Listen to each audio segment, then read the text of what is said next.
सभी भक्तों को मेरा राधे राधे। तो चलिए आज जानते हैं जन्माष्टमी पर भगवान श्री कृष्ण की पूजा कैसे करें। कान्हा श्री कृष्ण, गोपाल घनश्याम, बाल मुकुंद, गोपी मनोहर, श्याम, गोविंद, मुरारी, मुरलीधर, जाने कितने सुहाने नामों से पुकारे जाने वाले यह खूबसूरत देव दिलों के बेहद करीब लगते हैं। इनकी पूजा का ढंग भी उनकी तरह ही निराला है। तो आइए जानते हैं कैसे करें भगवान श्री कृष्ण का पूजन।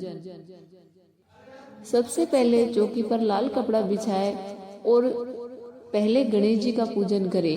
फिर भगवान कृष्ण की मूर्ति चौकी पर एक पात्र में रखिए। अब दीपक जलाए और साथ ही धूप बत्ती भी जला लीजिए। भगवान कृष्ण से प्रार्थना करें कि हे भगवान कृष्ण, कृपया पधारिए और पूजा ग्रहण कीजिए। फिर भगवान श्री कृष्ण को पंचामृत से स्नान कराए, फिर गंगा जल से स्नान कराए। अब श्री कृष्ण को वस्त्र पहनाए और श्रृंगार करे। भगवान कृष्ण को दीपक दिखाए, इसके बाद धूप दिखाइए। अष्टगंध, चंदन या रोली का तिलक लगाए और साथ ही अक्षत भी तिलक पर लगाइए। माखन, मिश्री और अन्य भोग सामग्री अर्पण कीजिए और तुलसी का पत्ता विशेष रूप से अर्पण कीजिए। साथ ही पीने के लिए गंगा जल रखें। अब श्री कृष्ण को इस प्रकार ध्यान कीजिए कि श्री कृष्ण बच्चे के रूप में पीतल के पत्ते पर लेटे हैं। उनके शरीर में अनंत ब्रह्मांड है और वे अंगूठा चूस रहे हैं। इसके साथ ही श्री कृष्ण के नाम का अर्थ सहित बार बार चिंतन कीजिए। कृष्ण का अर्थ है आकर्षित करना और न का अर्थ है परमानंद या पूर्ण मोक्ष।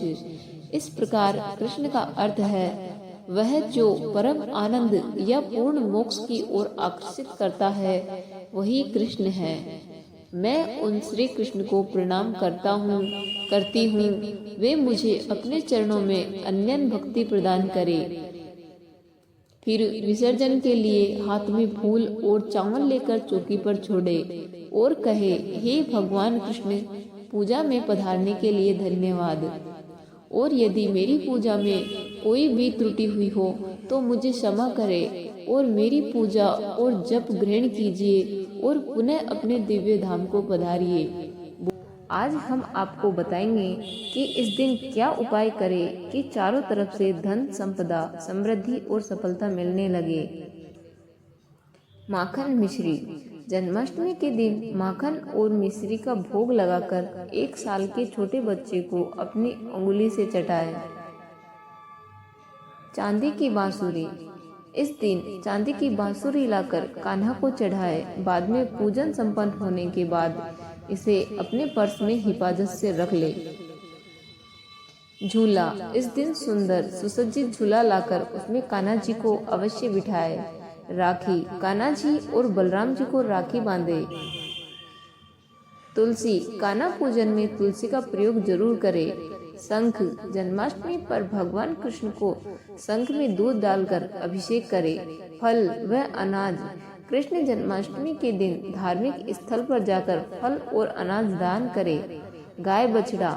इस दिन गाय बछड़े की नन्ही प्रतिमा लाने से भी धन और संतान संबंधी चिंताएं दूर होती है। मोर पंख। मोर पंख भगवान श्री कृष्ण को अत्यंत प्रिय है, अतः जन्माष्टमी पूजन में इसे जरूर शामिल करें। पारिजात।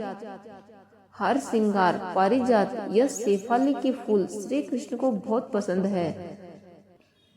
जब आप कान्हा जी का पूजन करें तो अपनी पूजा थाली में ये फूल जरूर रखें। इस साल की जन्माष्टमी बहुत खास है क्योंकि इस साल बहुत सारे शुभ संयोग एक साथ बन रहे हैं। तो अगर आप भी चाहते हैं अपने लड्डू गोपाल को प्रसन्न करना तो ये गलतियां कभी नहीं करें। कान्हा की पूजा में काले कपड़े नहीं पहने, यह बहुत ही अशुभ माना जाता है। उस दिन व्रत रखने वाले लोग भूलकर भी तामसिक चीजें जैसे लहसुन, प्याज, मांसाहार और शराब का सेवन न करें। आप व्रत करते हैं तो ब्रह्मचर्य का पालन करें। अगर आप व्रत नहीं रखते, बस पूजा करते हैं, तब भी शरीर और तन मन में शुद्धता बनाए रखें। पूजा में कोई भी बासी या मुरझाए फूल न चढ़ाए, इससे जीवन में अशुभता बढ़ती है। श्री कृष्ण को अगस्त्य का फूल नहीं चढ़ाना चाहिए। हम सब जानते हैं कि कान्हा गायों से कितना प्रेम करते हैं, इसलिए जन्माष्टमी के दिन भूलकर भी गौ माता को सताना नहीं चाहिए। ऐसा करने से भगवान श्री कृष्ण नाराज हो जाते हैं। हम सब जानते हैं कि श्री कृष्ण भगवान विष्णु के 8वें अवतार हैं, इसलिए उनकी पूजा में कोई भी प्रसाद या भोग तुलसी पत्ते के बिना अधूरा है। जन्माष्टमी के दिन तुलसी न तोड़े, उसे पूजा के एक दिन पहले ही तोड़ कर रख ले। श्री कृष्ण जन्माष्टमी के दिन कान्हा की पीठ की तरफ से दर्शन न करे। व्रत के दिन श्री कृष्ण के जन्म यानी 12 बजे पहले व्रत न खोले, इससे आपकी पूजा और व्रत का फल नहीं मिलेगा। इस दिन किसी भी व्यक्ति का अपमान ना करे। अगर गलती से हो भी जाए तो उस व्यक्ति से माफी मांग ले। व्रत के दौरान कुछ बातों का ध्यान जरूर रखें।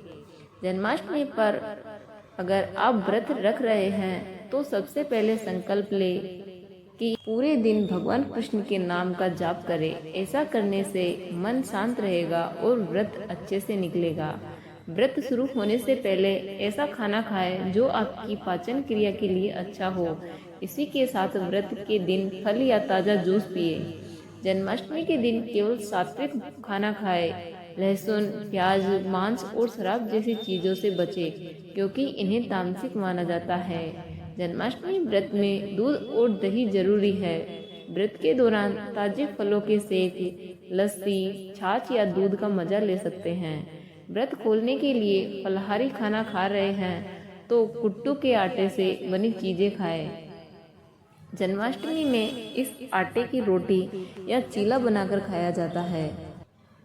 यदि आप जन्माष्टमी का व्रत कर रहे हैं तो इन चीज़ों से परहेज करें। व्रत के दौरान सभी तरह के मांसाहारी खाने से बचें। व्रत के दौरान चाय या कॉफ़ी पीने से बचें, क्योंकि ये ड्रिंक एसिडिटी बढ़ा सकते हैं, जिसकी वजह से परेशानी होती है।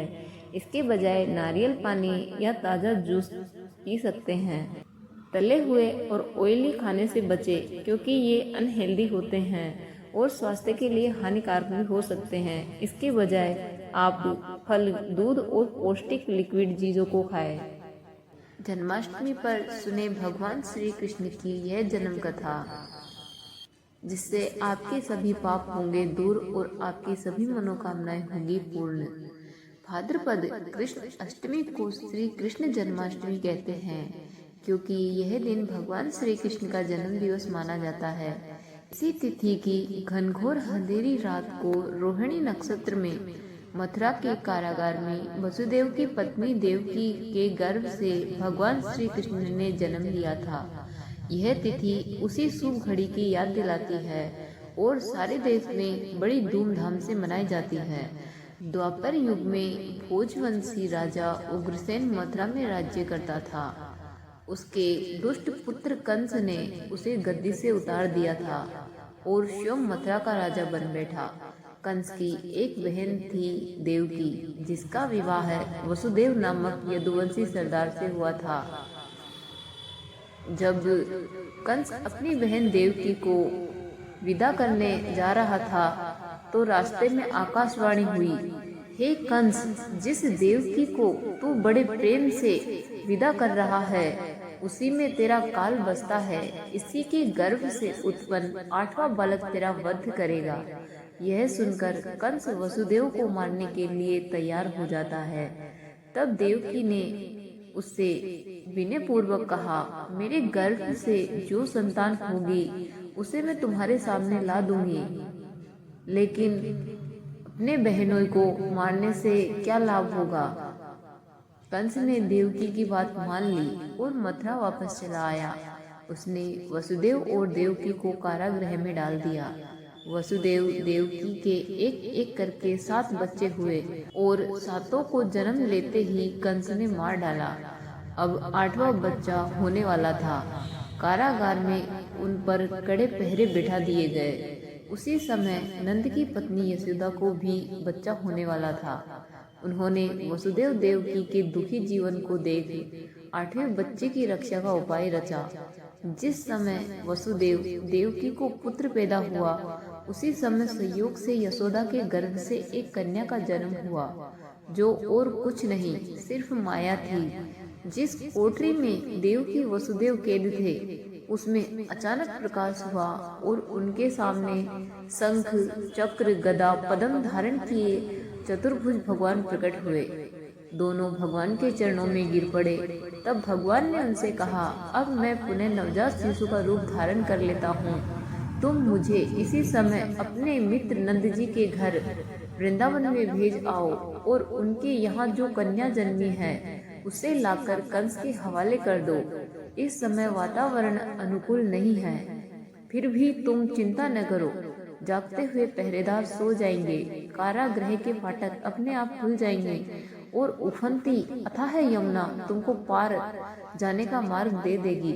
उसी समय वसुदेव नवजात शिशु रूप श्री कृष्ण को सूप में रखकर कारागृह से निकल पड़े और अथाह यमुना को पार कर नंद जी के घर पहुँचे। वहाँ उन्होंने नवजात शिशु को यशोदा के साथ सुला दिया और कन्या को लेकर मथुरा आ गए।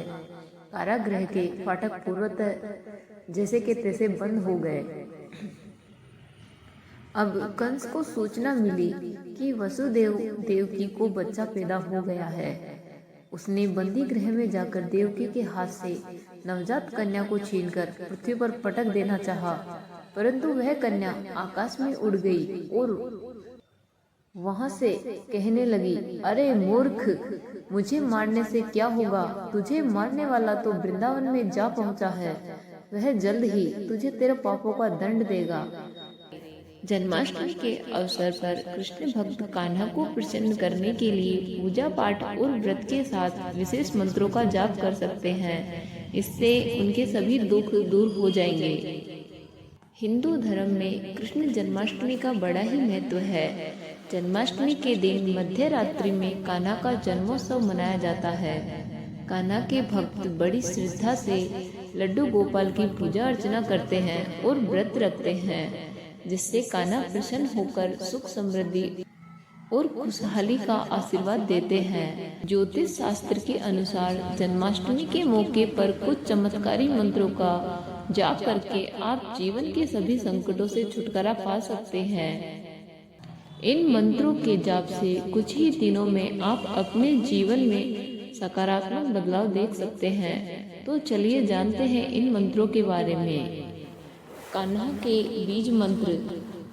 क्रम कृष्णाय नमः, क्रम कृष्णाय नमः का जाप करने से जातक को जीवन में धन की तंगी का सामना नहीं करना पड़ता। दूसरा, श्री कृष्ण गोविंद हरे मुरारी, हे नाथ नारायण वासुदेवा। श्री कृष्ण गोविंद हरे मुरारी, हे नाथ नारायण वासुदेवा। कान्हा का ये सबसे सरल और चमत्कारी मंत्र है। इस मंत्र का नियमित जाप करने से जीवन की हर बाधा समाप्त होती है। तीसरा मंत्र, हरे कृष्ण कृष्ण कृष्ण हरे हरे, हरे राम राम राम हरे हरे। हरे कृष्ण कृष्ण कृष्ण हरे हरे, हरे राम राम राम हरे हरे। मन की शांति और कान्हा की भक्ति में लीन होने के लिए इस मंत्र का जाप जरूर करें। चौथा मंत्र, ओम नमो भगवते वासुदेवाय नमः। ओम नमो भगवते वासुदेवाय नमः। भगवान श्री कृष्ण का यह मंत्र बेहद लोकप्रिय है। मान्यता है कि इस मंत्र का जाप करने से जातक के सुख सौभाग्य में वृद्धि होती है।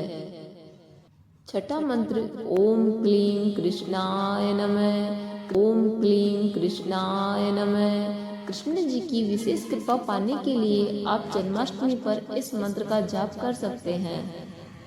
सातवां मंत्र, ओम श्री कृष्णाय शरणं मम। ओम श्री कृष्णाय शरणं मम।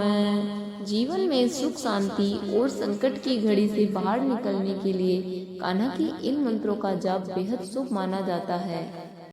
नंद के आनंद भयो जय हो नंद लाल की, नंद के आनंद भयो जय हो नंद लाल की।